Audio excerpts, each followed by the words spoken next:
Jadi ketika aku yo ngalami susah yo. Dongakno ya nek sesuk iso luweh untuk rezeki luweh dan sebagainya. Aku ingin berbagi sama orang-orang yang pernah merasakan susah kayak aku gitu.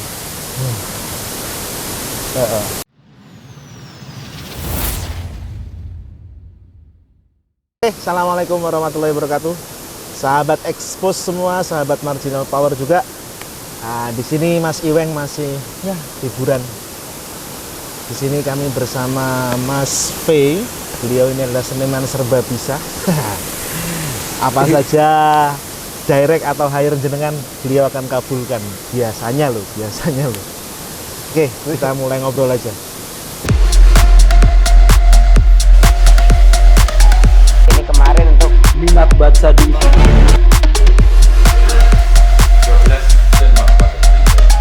kalau ditanya sama bapak ini ngomong-ngomong bisa nih mas serba bisa enggak? Ya makanya ini kita mau menggali lebih luas lagi Mas Yeah. V ya. B. Lalu sekarang sibuk apa Mas? Ceritanya Mas. Sekarang yo masih campur aduk yo. Gambar yo masih. Terus film beberapa. Yo ikut-ikutan teman-teman itu di dunia film.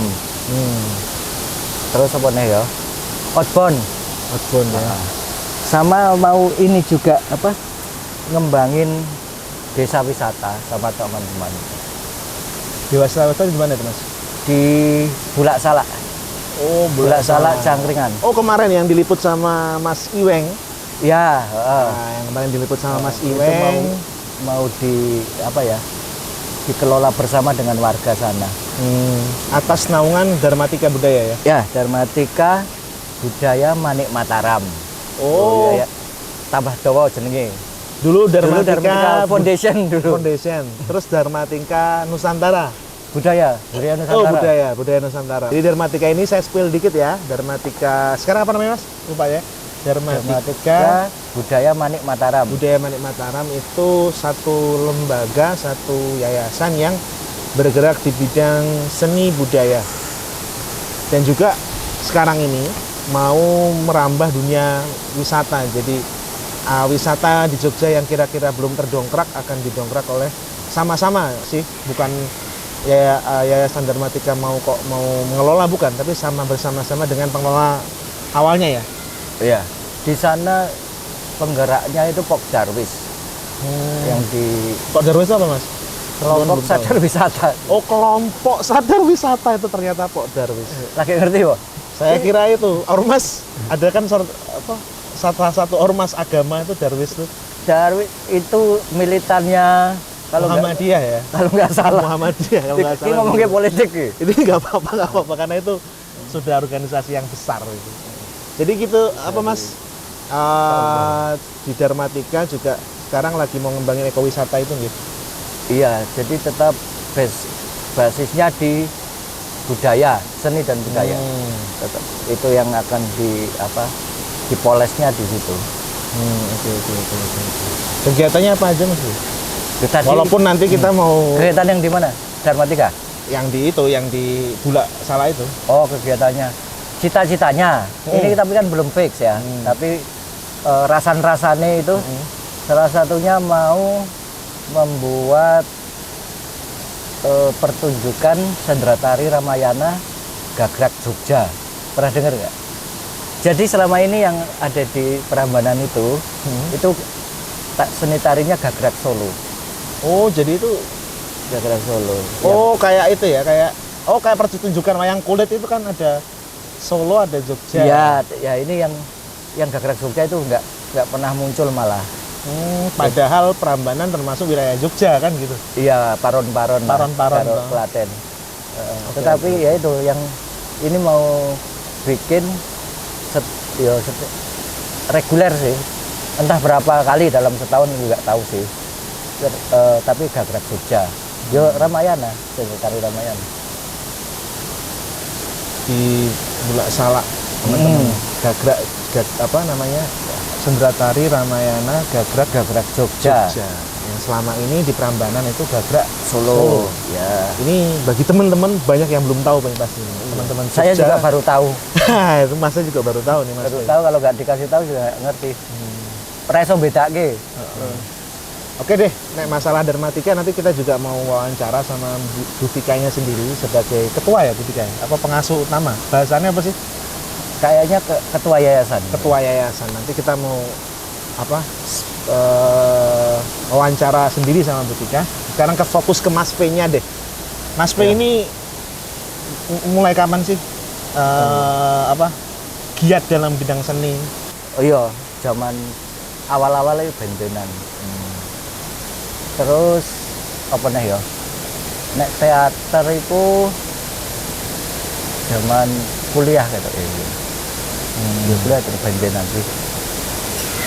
Oke. Terus setelah itu Mas? Setelah kuliah apa ya? Aku rampung kuliah tuh sempat ngajar dulu gitu. Oh ya. Jadi aku sempat ngajar. Itu selesai kuliah itu. Tapi ya aku kuliahku kan molor. Biasa pokoknya dolan. Berapa tahun Mas? Sekarang masuk tahun suwi lah pokoknya wis meh DO. Enggak, maksudnya ngajar ya ngajar. Oh ngajari. Saya kira oleh kuliah. Lek Kalau kuliah kuliah itu rahasia bersama itu. ngajar 2 tahun, 2 tahun. 2 tahun ya. Kemudian di teater juga ya Mas ya? Teater itu dulu awalnya juga ora sengaja. Jadi aku kan kampusku tuh nggak ada teaternya, itu nggak ada. Kampus ekonomi itu nggak punya teater. Yang punya itu psikologi tetangga. Psikologi sastra aja punya, sastra sospol itu punya. Ekonomi radwe. Oh ya, Mas V itu di UGM teman-teman. Oh.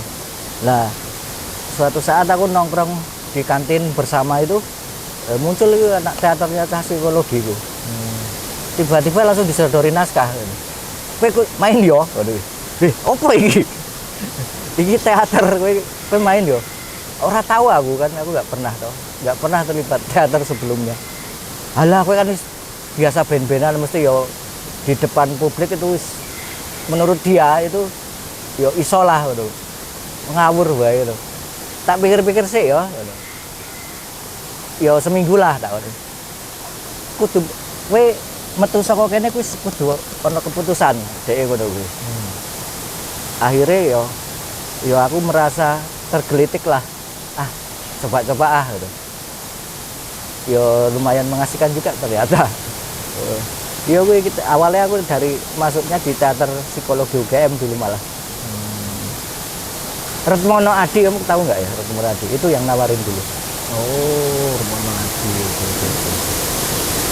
Saya nggak asing, tapi aku agak lupa ya teman-teman. Dia dulu sempat pegang program itu loh.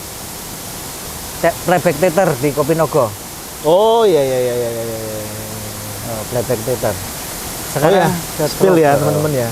Kita dulu itu alumni PSMD, seniman apa ya? Nek saya lebih senang menyebutnya itu gelandangan seni yang dinaungi oleh PSMD. PSMD itu Beranda Seni Mbah Demang yang ada di Jalan Watesana. Cuman sekarang memang tempatnya juga kurang aktif buat kegiatan kesenian, jadi akhirnya kita semua mencar semua. Saya di Exposure Studio, Mas P di Dermatika Budaya yang sekarang sekretariatnya ada di Kalimasada. Kalimasada itu singkatannya apa Mas P? Kampung Literasi Masyarakat Sadar Budaya. Kampung Literasi Literasi Masyarakat Sadar Budaya. Jadi di Kalimasada di daerah Ngentak, Pakem. Jadi jenengan tinggal ketik aja Kalimasada Ngentak Pakem, nanti akan muncul sendiri itu. Di sini ada sebidang tanah yang luasnya kira-kira 3,4 hektar, dan di situ rumah-rumahnya seniman semua. Jadi semuanya rumah di situ ada rumah seniman, dan Dermatika gitu aja saya jemputnya ya, agak susah ya. Dermatika Yayasan Ya, Dharmatika sekarang sudah menghidupkan tempat itu dengan beberapa kegiatan-kegiatan. Nah, mau tahu kegiatannya apa nanti pas kita ngobrol-ngobrol sama Bu Tika aja sebagai ketua yayasan.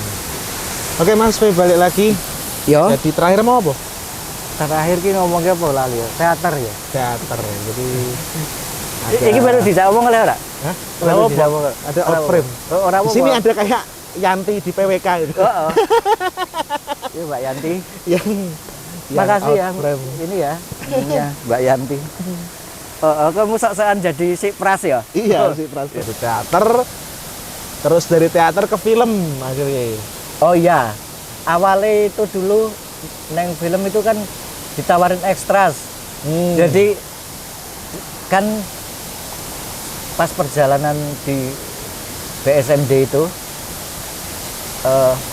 jam malam masuk bagian dari BSMD. Nah, otomatis kan nyupport jam malam tau waktu itu. Salah satu anggota jam malam itu koordinator talent. Si Vero. Oh ya, Mbak. Nah, yang nawarin si Vero itu awalnya. Aku inget banget itu jadi ekstras. Aku, Butika, Pak Donas. Kita itu berapa kali jadi ekstras dulu. Ya awalnya itu kenal di film lewat Vero. Setelah teater, kemudian film. Terus sekarang kegiatannya apa Mas? Yang paling banyak? Paling banyak apa ya? Kayaknya kalau saya lihat ya, imbang sih. Mas Mas P itu pasti menganggapnya imbang, wong dia udah cinta dari dunia seni. Tapi kalau saya ngelihat Instagramnya apa Mas? Di spill Mas. Adi Siswa Sudarmo. Adi Siswa Sudarno itu yang Adi Siswa Sudarmo. IG-nya. Kalau FB-nya FB-nya V. VEY. V. Nah, kalau di situ saya lihat banyak memproduksi lukisan-lukisan katanya Mas. Iya itu, aduh yo, baru kalau itu. Sebenarnya itu baru banget. Saya itu nggak suka ngelukis sebenarnya. Nah ini menarik nih. Kok bisa sekarang menjual lukisan? Jadi saya kan dulu lebih lebih seringnya malah nenggon teater atau musik gitu kan. Tiba-tiba ngumpul di waktu itu yayasan sesama di daerah mana itu Jeblok. Kasian. Jeblok. Jeblok itu maksudnya mana ya? Kasian itu. Ya, Bantul ya, Jeblok karena itu. Nah, ngumpulnya sama Romo. Romo itu pelukis.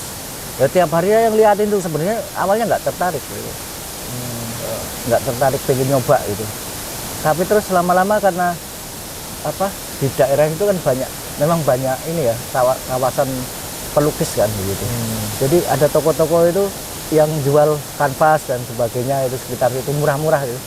Iseng beli itu. Kanvas kecil-kecil segini. Itu 10 kali 10 cm itu. 10 cm kali 10 cm. Iya, itu awalnya aku cuman itu. Iseng-iseng tak orek-orek gitu. Terus suatu saat pas butuh duit coba-coba iseng-iseng tak upload tak jual. Ternyata laku kan. Terus aku heran. Padahal gambar elek ngene iki yo. Ono sik gelem tuku. Tapi yo wis aku hanya melihat peluang bahwa itu produk. Jadi bisa aku juga nggak ngerti sih, banyak orang pelukis itu yang kesulitan jual lukisannya kan. Nah, aku entah itu keberuntungan entah apa ya orang ngerti. Laku Itu pertama mulai tahun berapa Mas? Pas jualnya? Pas jualnya aku mulai gambar itu kan pas Covid itu loh. Sekitar 2021 ya? Iya, sekitar itu. Zaman Covid itu. Hitunglah tahun 21 sampai 22 itu pernah menjual berapa lukisan? Ingat nggak?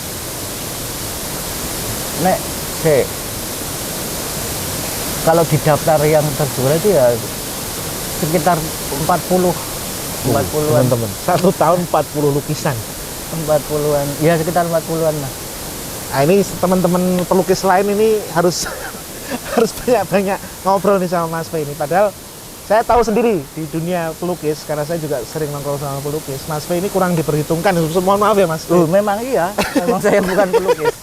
Kalau di dunia kalau di tongkrongan para pelukis itu Mas Fe kurang diperhitungkan. Cuman bukti membuktikan, fakta membuktikan bahwa Mas Fe ini dalam 1 tahun saja itu bisa menjual 40 lukisan. Itu 10 kali 10 cm itu berapa harganya Mas Fe?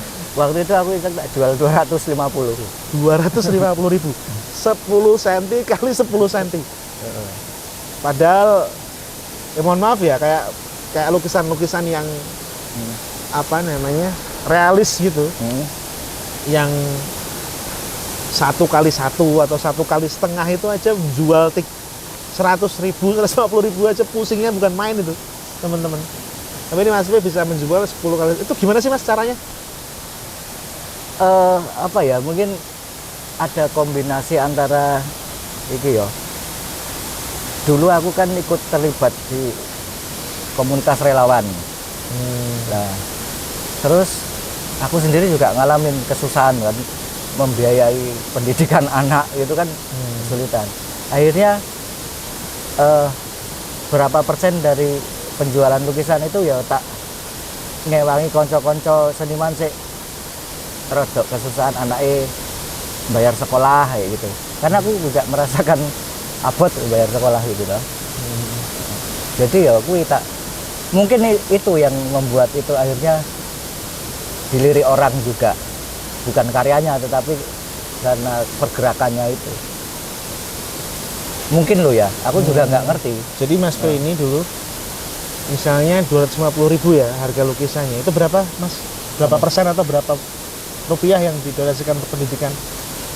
Ya nggak mesti. Kadang 50%, kadang 25% gitu. Tapi nggak mesti. Tapi nggak mesti, tapi itu pasti ada yang disisihkan gitu. Iya. Nggak mesti. Sesuai postingannya Mas Fe. Kalau Mas Fe bilang 50 ya 50% gitu ya. Iya benar. Sesuai. Ya saya juga kadang random ini Mas Fe kok. Kadang 50%, kadang kadang 25%, kadang 10%.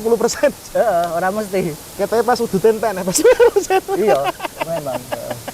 Atau kanvasnya pas habis jadi harus modal banyak. Aku di Manage monto-monto, istilahnya wong Jawa di ponto-ponto. Pondo-pondo biar semuanya kebagian gitu. Luar biasa sekali nih. Ini inovasi baru teman-teman.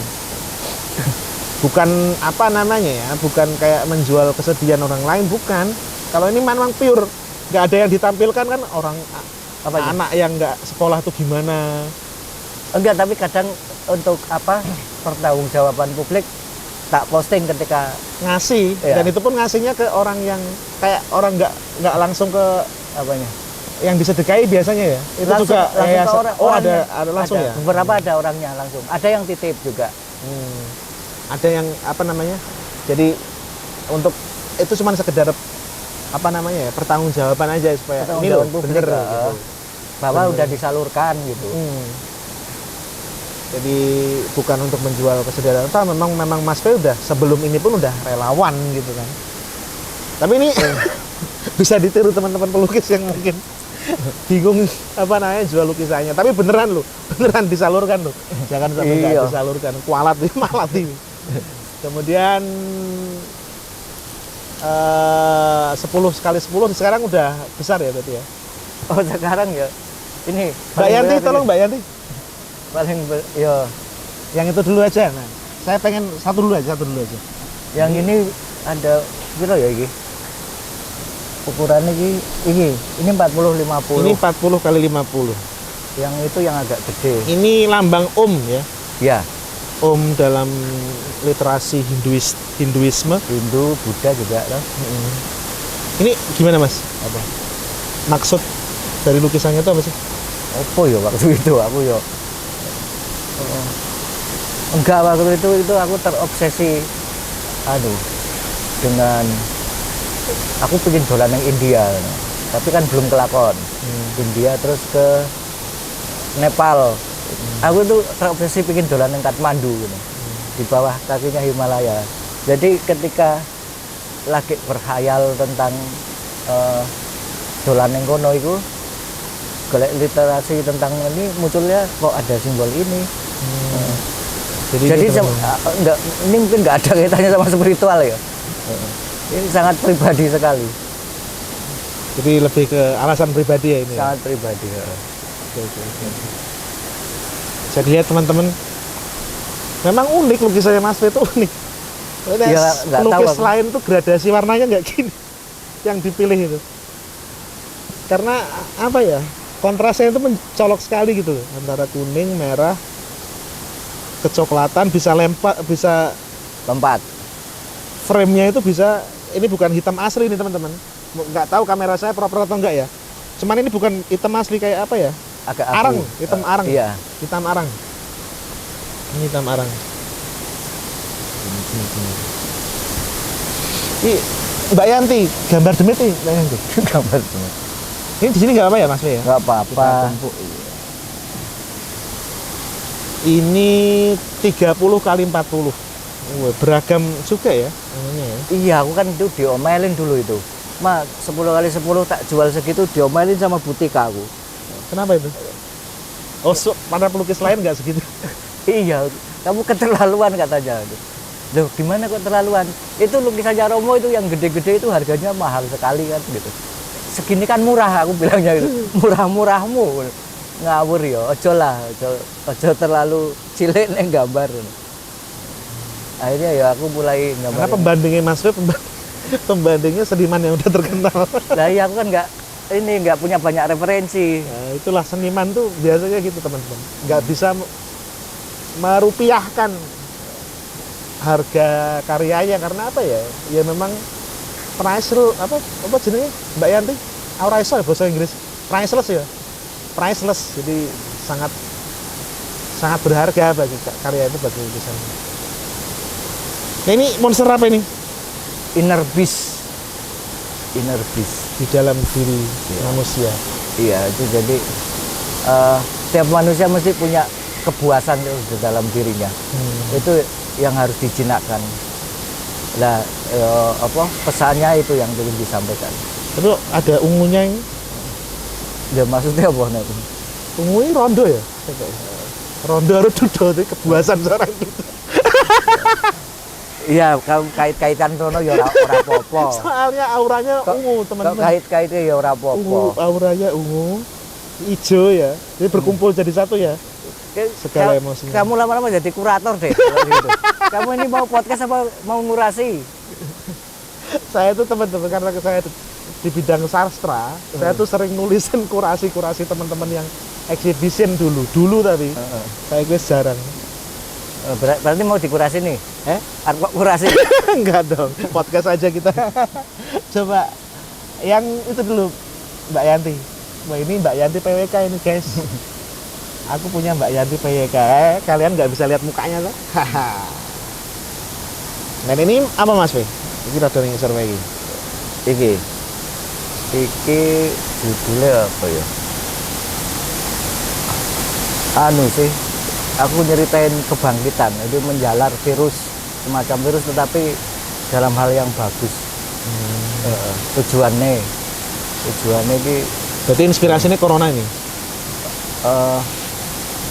Pasca ini kayaknya pasca corona kayaknya. Jadi ya pasca corona terus kebangkitan. Semua harus bangkit dari keterpurukan loh. Dan ini isu-isu mengenai kebangkitan Nusantara, Indonesia emas ya. Nah, ini salah satu aku anggap ada bibit-bibitnya udah muncul. Ini rada ngeri guys, ini rada ngeri. Ini makanya rada ngeri daripada yang tadi. Pelukisnya pun lupa loh ya tadi. Kalau ini agak ngeri. Ini anyar soalnya rada anyar. Oh, iya. Karena ada halonya juga ya di luarnya ya. Aku mix media, aku kan nggak pernah gambar murni apa pakai akrilik atau cat minyak. Nah, ini mix ya? campur.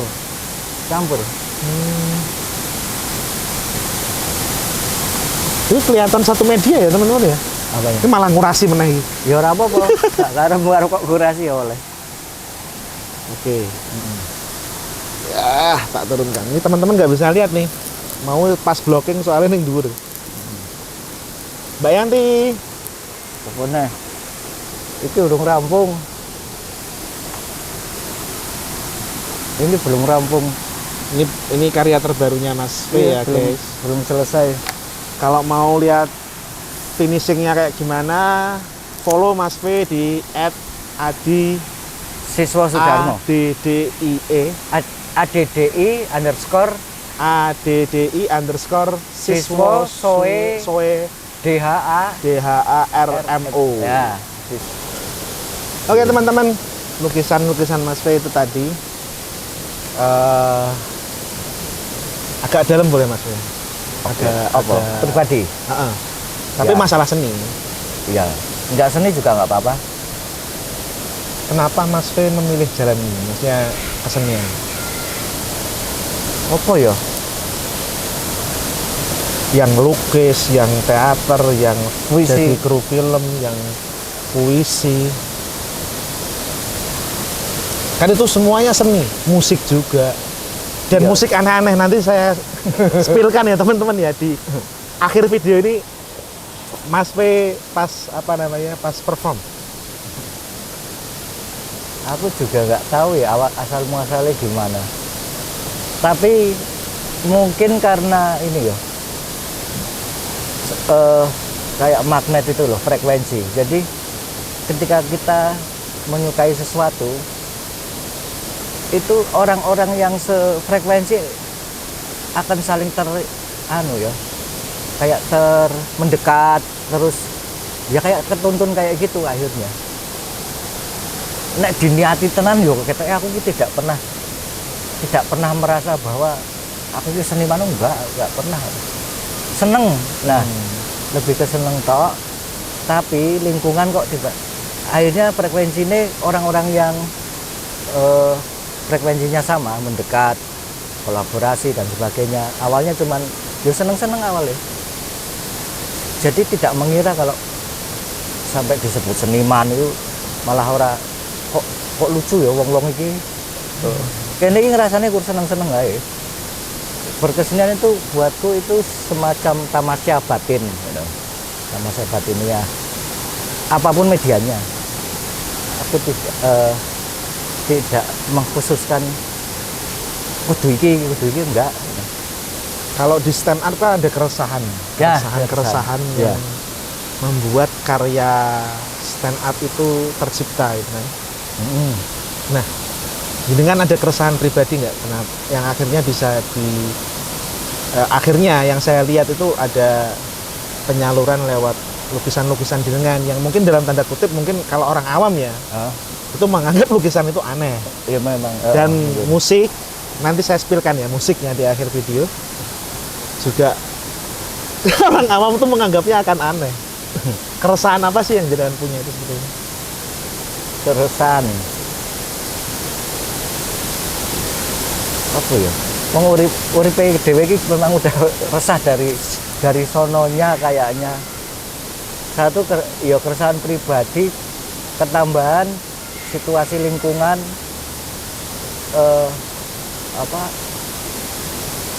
ekosistem kita itu memang kacau balau gitu kan. Jadi banyak yang harus diperbaiki, tapi dari mana kita kan juga tidak belum punya peran besar. Jadi isone paling menumpahkan lewat pesan-pesan iso lewat karya, lewat entah lagu, entah gambar, entah puisi, entah naskah. Bisa dikasih contoh Mas yang spesifik Ya. ekosistem yang kacau balau itu kayak seperti apa lah? Ngomongke negara ayo kaduan to. Nah, nek arep dandani iku ya kita dari hal-hal yang kecil. Aku selalu pengen berbagi dengan orang. Jadi ketika aku yo ngalami susah yo. Dongakno ya nek sesuk iso luweh untuk rezeki luweh dan sebagainya. Aku pengen berbagi sama orang-orang yang pernah merasakan susah kayak aku gitu. Sederhana ya? Sederhana, ya itu aja. Sederhana tapi maknanya setengah hati gitu. Aku pengen itu. Nah aku mampu tak tulungi lah sapa wae lah sing menurutku perlu ditolong ya. Tapi yo sak madya. Ya toh?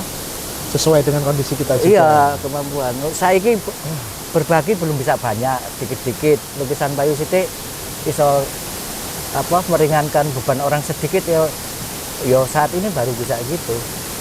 Kalau kita dikasih kapasitas lebih besar ya berbaginya lebih gede lah.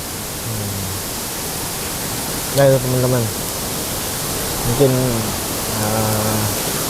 dari motivasi yang sangat sederhana gitu, maksudnya kita merasakan hidup yang susah, mungkin kita pernah jatuh, mungkin kita pernah dalam posisi yang nggak enak. Ketika kita sudah melewati posisi itu, kita juga bisa merasakan orang lain di posisi kita yang sama seperti kita dulu. Itu suatu yang mahal menurut saya, karena nggak semua orang dikasih gift kayak gitu. Itu kan gift nih, saya percayanya Mas Teh. Kita bisa baik karena gift dari yang kuasa, atau bisa disebut semesta, atau bisa disebut apalah sesuai dengan keyakinan kita masing-masing, Pak. Dan itu nggak bisa memang gawan lahir kayak ngono. Bisa dilatih sih bisa, cuman kalau orang yang memang bebal, nggak punya rasa sedikit pun juga ada yang kayak gitu. Tapi ya inilah dendam pribadi gitu. Karena wong wis kesuwen urip susah gitu. Suatu saat iso mulya yo kuwi dendam gue gitu. Tak tulungi wong sing sing isih kekurangan atau sing ngalami kayak aku ngono iki. Oke Mas P. Nah harapan Mas P ke depan apa? Untuk pribadi dulu. Untuk pribadi. Ya dongakno aku iso mulya ya. Nah, amin. Sukses. Amin. Berkah terus jadi aku ora iso sithik-sithik ngewangi wong. Iku harapanku seperti itu. Ora, ya ku muluk-muluk ora yo. Kalau enggak sih, kalau menurut Ora saya ya, enggak muluk-muluk ya. Kalau muluk-muluk tuh muluk-muluk tak biasanya tulungi wong sak Indonesia. Yo, tak tulungi wong sak Indonesia gitu nek aku iso yo entuk berkah kemuliaan sing overdosis.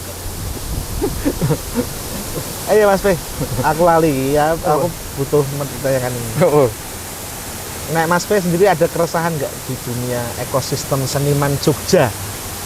Alah, jenenge seniman ki itu kumpulan orang-orang sensitif ya. Jadi sak ngertiku ya. Seniman Jogja iki ya akeh wong-wong sensitif, idealismenya aku juga susah membedakan antara ego dan idealismenya mereka itu susah. Tapi yo seniman yo ngono kuwi sih. Itu hal yang biasa. Ini mengutip dan keren. Apa? Kalau mengutip Gute, bahwa semua seniman tuh pasti selfish. Nah, ya itu. Lah sementara aku kan karena aku tidak seperti mereka, aku nggak merasa seniman. Iya enggak? Aku nggak seperti merasa kayak mereka. Jadi aku nek diomong seniman aku ki nggak kayak mereka ya. Aku ngerti nih iso tak dol ngono kuwi. Oke.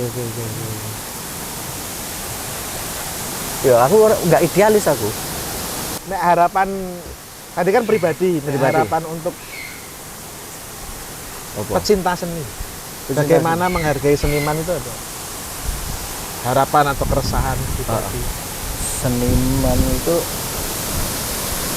nek di dunia film gitu aku melihat kebangkitan besar-besaran ya kalau di dunia film.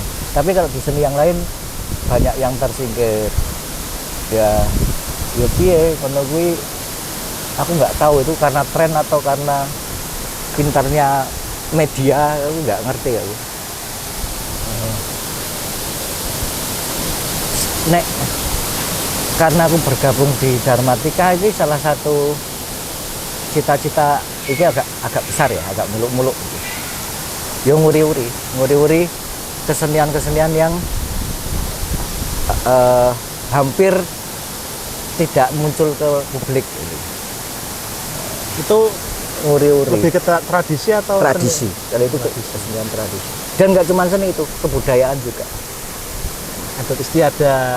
Oh iya, salah satunya itu ada program yang keren menurutku. Ruatan massal setahun sekali. Itu kalau di Bulak Salak itu jadi programnya itu akan diadakan itu setahun sekali. Karena ruatan itu Kan ya? budaya tuh. udah hampir punah ya. Ya aku rasa anak-anak zaman sekarang mungkin banyak yang tidak ngerti ruwatan ini apa, tujuannya apa, filosofinya piye. Wong aku aja kurang paham detailnya. Toh. Tapi ini balik lagi ke isu ya, Mas Fe. Ya. Ini memang benar rada-rada kontroversi kita angkat ini. Apa? Bukankah itu nanti akan berbenturan dengan idealisme yang sudah masuk ke Jawa? Ya mohon maaf, terutama agama. Benturan gitu. Benturannya. Mungkin di Katolik juga ada benturan dengan ritus itu. Mungkin di Islam juga ada benturan dengan ritus itu. Iya. Kayaknya sudah terjadi kalau benturan. Kita juga sering lihat berita gitu kan. Benturan-benturan kayak gitu karena apa? Ya aku rasa itu orang-orang yang tidak bisa apa ya? Kalau di Islam itu katanya ada ayat lakum dinukum waliyadin. Kenapa nggak dipraktekin? Kenapa harus diserang hal-hal yang menurut apa? Kayak misalnya ritual Jawa dianggap apa istilahnya? Syirik. Syirik, musyrik kayak gitu. Lah mungkin keyakinan nih. Keyakinan kan ora iso dipaksa. Ya itu kenapa nggak dipraktekin kalau memang nek Islam pemahamannya yang setahu saya ya Islam secara apa ya? Islam yang umum diikuti dianut oleh orang Jawa itu Islam yang lebih toleran. Maksudnya kayak mohon maaf sebut merek ya kayak tradisi-tradisi Nahdiyin segala macam itu kan lebih bisa menerima kayak bahkan budaya itu kemudian dirangkul menjadi kayak misalnya kalau yang saya tahu sekarang Merti Dusun di Gunung Kidul itu ritus baca doanya oleh Mbah Kaum pun sudah dengan bahasa Arab, sudah dengan kalimat-kalimat yang diajarkan oleh Nabi Muhammad gitu. Kanjeng Sunan juga gitu, Kanjeng Sunan Kalijogo kan juga karena mewarisi pakai Islam metode gitu. itu kan, pakai metode kayak gitu dan itu mungkin paling cocok untuk di Jawa ya khususnya. Cara-cara kayak gitu lebih cocok dibanding dengan cara radikal yang keras jadi kesannya arogan. Berarti lebih ke ya. Jadi intoleran kesannya kan. Jenengan dan Darmatika berarti lebih ke gas saja ya. Yang penting gas saja loh gitu. Nguri-nguri gitu ya. Mbah-mbah dhewe dulu nglakoni kuwi. Ya toh. Dan di Darmatika juga kebanyakan ya ini nggak ngomongin agama ya, cuman kebanyakan memang Muslim yang ada di Darmatika itu dan juga ya orang-orang yang biasa gitu loh, biasa beragama ya sholat, ya berkesenian. Jadi teman-teman saya tuh paling nggak suka ada orang itu kotak-kotaknya mendemarkasikan antara budaya dengan agama itu nggak bisa. Itu dua bagian yang integral dalam diri manusia gitu loh. Jadi nggak bisa dipisahkan keduanya. Iya. Oke Mas Fe, banyak sekali pelajaran yang saya dapat. Mungkin nanti kalau teman-teman mau lihat-lihat karyanya Mas Fe yang lebih lengkap ada di IG-nya Mas Fe yang sudah saya sebut tadi. Ini di sini. Jangan lupa juga untuk like, subscribe dan kontribusi kamu di channel ini. Like and subscribe sangat kami tunggu. Dan nanti akan ada banyak lagi seniman-seniman yang akan kita gali filosofinya untuk supaya kita lebih kaya lagi menghadapi dan menjalani kehidupan di sini. Oke Mas Fe, matur suwun. Sami-sami. Saya minta Mas Fe juga mengatakan slogan kami. Apa slogannya? Marginal power, semua orang istimewa. Bareng sama saya. Oke. Marginal power, semua orang istimewa. Oke.